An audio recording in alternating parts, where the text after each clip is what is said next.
On today's Daily Slab, we are going to be talking about Jayson Tatum's poor choice of words, and we are going to be covering the one thing that has the entire card hobby in agreement for potentially the first time ever. So sit back, relax, and enjoy today's Daily Slab. Welcome everyone to the Daily Slab. I am Nate, and the trender for today is Jayson Tatum. And while he finds himself down 3-1 in the Eastern Conference Finals, that's not necessarily what I want to talk about. Mostly. What I want to talk about is some choice of words he had the other day that ties into his current 3-1 predicament or 1-3 predicament. He said the other week that he is, quote-unquote, humbly one of the best basketball players in the world. Now, he's not wrong. There are a lot of people in the world, 7 billion people or whatever the number is today. There are that many people in the world. Jayson Tatum is, in fact, one of the best players in the world. It's undeniable. In fact, he's one of the best basketball players in the NBA. I'd say he's probably top 15, maybe top 10. Best basketball player, I would even say top 10. Best basketball players in the entire NBA. So, what he said is true. But when you add in the word humbly, it comes off as not humble, you know?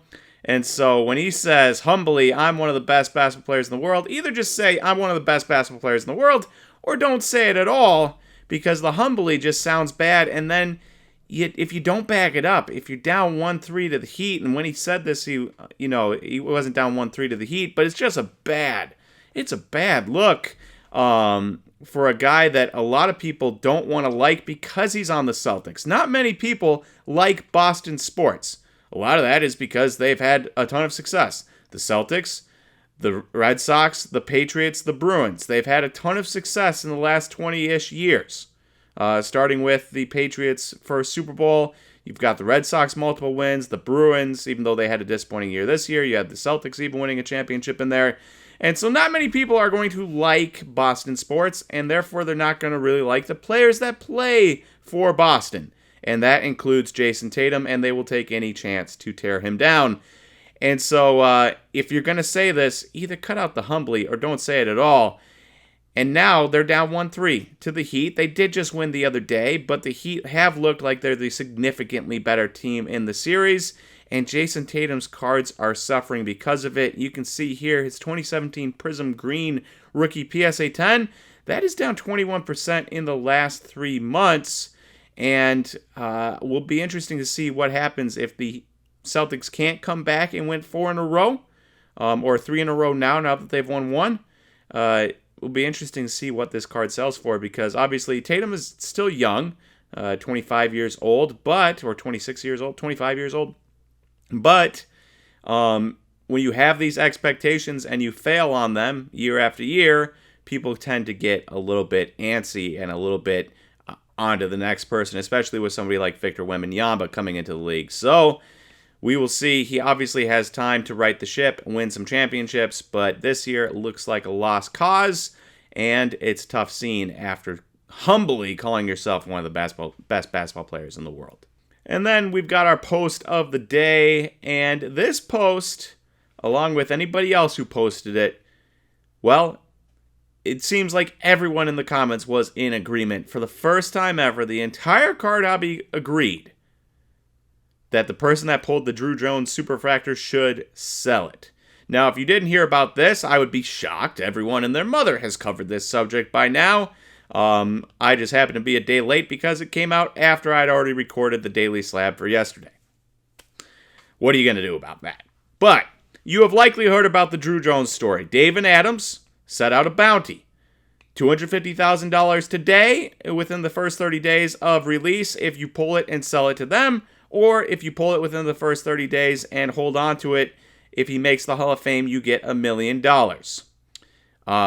You will find some people online that believe it's $250,000 today, and if he makes the Hall of Fame, $1 million. Don't listen to those people. Those people are wrong, even if they're convinced they are right. You can see a couple comments here from a Cblez post where these people are basically mocking Cblez for being wrong, when in fact, they were wrong themselves. Pretty embarrassing for them, but that's neither here nor there. it is $250,000 today or $1 million tomorrow as long as it's pulled within 30 days. Well, according to Dave's cards, it was pulled within 28 days, which is good news for savings account and make close to it. Put it in a CD and make close to it without even having to put it in, stocks and mutual funds and all that good stuff, right? So, everyone was in agreement for the first time in the history that they should take $250,000, but there is a wrinkle, and this is where it gets interesting. Druw Jones wants the card. He put on the post, let me get it. All right? Druw Jones has a dad who made a lot of money. Druw Jones has made a lot of money.